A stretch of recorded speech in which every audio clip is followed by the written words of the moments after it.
تلاقي يكون عندك عدو واضح. وفما المقاومه تاع الممارسات الاجتماعيه الرافه ولا الباليه ولا اللي اساسا تكون ممارسه اجتماعيه قهريه.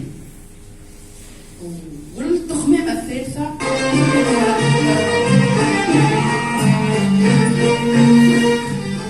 هذه في بعد في الامسيه الشعريه.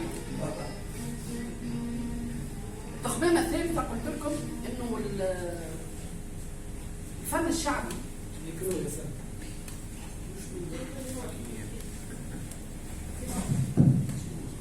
الفن الشعبي قد ما كانوا النخب تتعالى على الفن الشعبي قد ما كانوا يتركهم، اما يعترفوا به في السر ما يعترفوش به في العلن.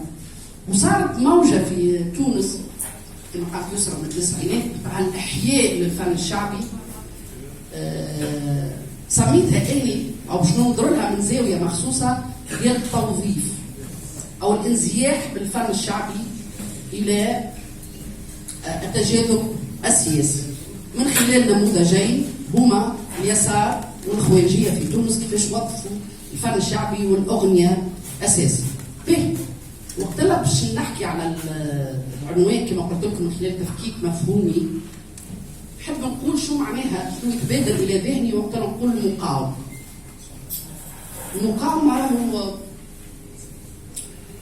هو عقد اجتماعي بين الفنان